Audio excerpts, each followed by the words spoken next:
I'm Lori McDonald. I'm the Vice President for Student Affairs, and I have Clare Lemke, our Director of the LGBT Resource Center, Dr. Lemke.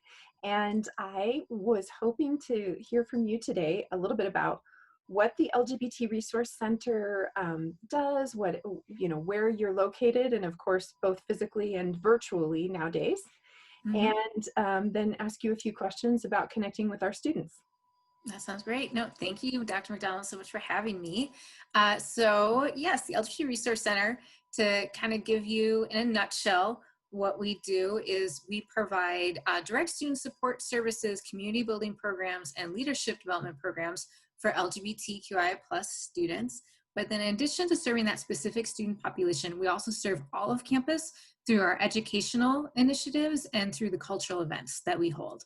So where you can typically find us and where you can find us on Thursdays from 1 to 5 right now is on the 4th floor of the Union, so 409. So right now we've been having front desk hours there, but in typical times there's also a student lounge there and a computer lab and a sharing space where students can get basic need supplies, all that kind of stuff.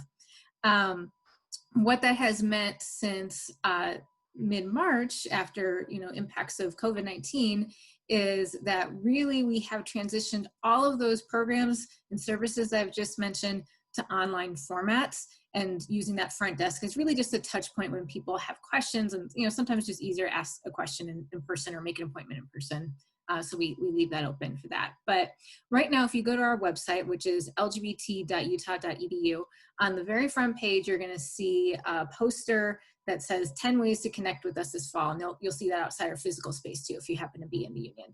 And so that ranges from everything from if you want to email and call us, if you want to set up an appointment with our staff. We are doing drop-in virtual hours on certain hours, so you don't need an appointment for those. We have a Discord server for students, so that has kind of replaced our student lounge. So if you're not familiar with Discord, my staff had to explain that to me. Typically used by gamers. It's a chat platform, so it's just a space where people can use it, much like they used our center lounge space, where you can come in and just have low-key conversations. You can share things about your life or what's going on with you. We also just recently opened up 2 private channels in that server, one for graduate students and one for queer and trans students of color. So we are building up those channels too for students that might want to have even more specific conversations for affinity spaces. So that's a great option where you can find us. Another thing that we will work with students on is we understand that not everyone has access to all the technology or privacy they may need to have a conversation with our staff in their living space. So if you want to come to one of our many virtual events, or you want to meet with our staff but are struggling to access those things, you can reach out to us and we'll find you a private space on campus where you can have access to a computer, a room with a closed door, those sorts of things. And we're doing all of our programming online this fall. So that's everything from our weekly Fab Friday program. Yesterday, we just did a great queer conversation on the topic of what I wish I learned in sex ed with the ACEs, Peer Health Educator program. That was great. Next week, coming up at Fab Friday, we're actually going to be having a murder mystery party. So tons of fun stuff, great ways to just stay connected, which I think is so important right now when people can feel isolated. Yeah. Well, that's what has always struck me, is how creative the LGBT Resource Center has been in the programming, because you provide those private resources that you mentioned, as well as chances to connect with a whole bunch of people. And you've done it so creatively. So you've mentioned all of these things. What went into kind of thinking about all of this in order to connect with students while we're trying to, that expression, remain physically distanced, but being able to connect socially while still being distanced? Absolutely. So I think one of the things that we tried to center when we were approaching how we're going to operate both this summer and this fall was really trying to center the needs of students who we knew there will always be some students who could not connect in person. So maybe people who are immune compromised, or live food folks who are, we know some students may have left the Salt Lake City area to go live with family during this moment if they can take all their classes online.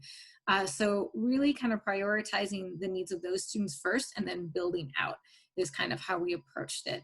And then knowing that honestly in this virtual environment, engagement is tougher. Reaching people is tougher. You no longer have the ability to just have your door open and someone swings by because they happen to be on campus and they want to check the space out or they want to come say hi to you. So just trying to diversify the types of communication that we had available. That's great. Well, I also know you're very active on social media. We are. And actually, thank you, Lori, for bringing this up. It is the first day of LGBTQ History Month, Yes. which is October. And we are kicking off. There will be a post every day this month. And included today, Shelby, our coordinator, kicked off with a video. So these little like queer history in 60 seconds video and other types of posts. So that's another way we've been really trying to use our social media more for education and connection than simply just talking about this event is coming up.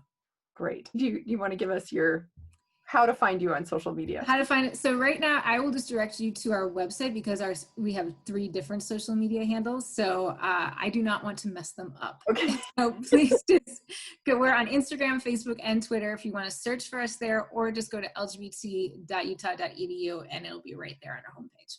That is great. Thank you. So my last question is, what advice might you have for students, for staff and team members about just going through what we're all going through? Although we are all going through it together, we're experiencing it very differently. Absolutely. Sometimes advice from those who have some good tips can be really helpful. Yeah, I think, my advice or, the advice I give to myself, excuse me, or my staff when we're talking is just to give yourself some grace. I think there's been some challenges in this moment, some of which are even unexpected. I think, maybe folks who had some complicated circumstances or didn't think something would impact them the way that it would. I know, for instance, the shift to online learning has been really challenging for a lot of people. People's living situations have changed, all these things. So I think giving yourself some grace about what you can or should do. It's okay to scale back. It's okay to ask for help. All those things I think are really important to keep in mind. Excellent. Very good. Well, thank you very, very much. I appreciate your time. Okay, thank you for having me.